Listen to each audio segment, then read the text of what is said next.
안녕하세요, 모란매필입니다. 오늘은 20번째 제작기로 용어편을 준비했어요. 옷에 들어가는 각 부분에 대한 설명을 몇 가지 해드릴까 해요. 제일 먼저 제가 가장 많이 쓰는 러플과 프릴인데요. 러플은 주름을 안 잡은 상태에서 곡선 형태로 된 천을 직선 부분을 연결하면 밑에가 이렇게 주름이 생기거든요. 그런 식으로 되는 걸 러플이라고 하고요. 프릴은 긴 천을 주름을 잡아서 소매나 또 목 부분에 장식을 하는 수도 있고요. 치맛단에 장식을 넣기도 해요. 그래서 공주풍이 옷을 만들 때는 프릴을 가장 많이 사용한답니다. 주름치마라는 말 많이 들어보셨죠? 주름에는 외주름과 맞주름이 있는데요. 외주름은 한 방향으로만 계속 주름을 잡는 거예요. 그 주름 방향은 왼쪽으로 할 수도 있고 오른쪽 방향으로 할 수도 있고요. 가장 흔히 쓰이는 곳은 테니스 치마 같은 한쪽으로 계속 주름이 잡힌 치마고요. 한복 치마 같은 경우도 외주름이라고 할 수 있어요.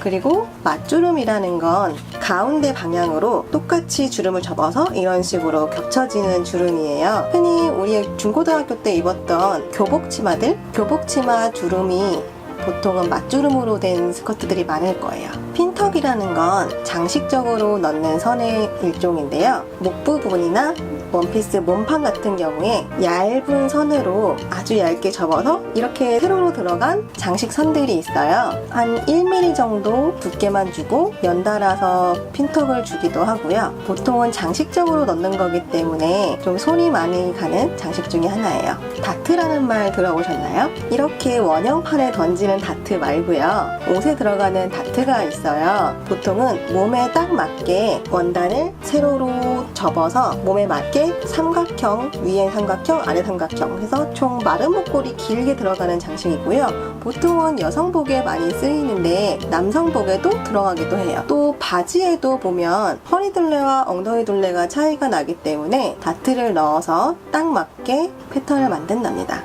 그리고 이거는 한 가지 정보를 드릴게요. 다트를 다림질 할 때 방향을 헷갈릴 수가 있거든요. 근데 쉽게 설명해 드리자면 다트는 좌우 대칭으로 들어가게 되거든요. 그러면 몸판 가운데 쪽으로 다트를 접어서 다림질을 해주는 거예요. 그리고 안감은 그 반대인 바깥 방향으로 다려줍니다.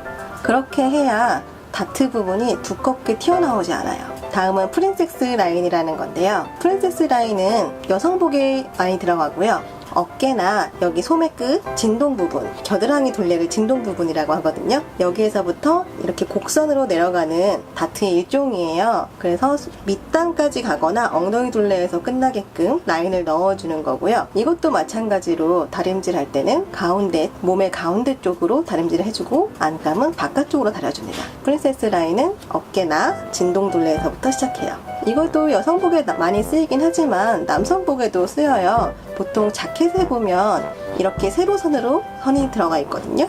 그런 게 프린세스 라인이에요. 목 부분에 들어가는 옷깃을 칼라라고 해요. 가장 많이 알고 계시는 건 셔츠 칼라일 거고요. 그리고 라운드 모양으로 들어간 소녀풍의 옷, 라운드 칼라라고 합니다.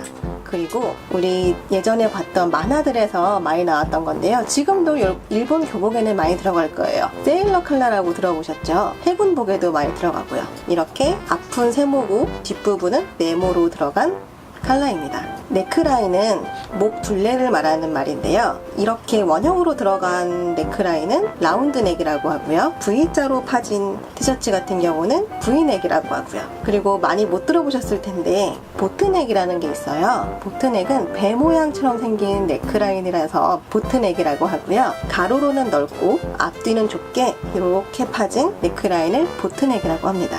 옷에 들어가는 각 부분 명칭을 알고 나면 옷 만들기 설명을 본다거나 찾고 싶은 디자인을 찾을 때 유용하게 쓰일 수 있어요. 여기까지 옷의 각 부분 명칭 정보 알려드렸고요. 다음에는 더 좋은 제작기로 찾아뵙겠습니다. 감사합니다. 구독, 좋아요 많이 눌러주세요.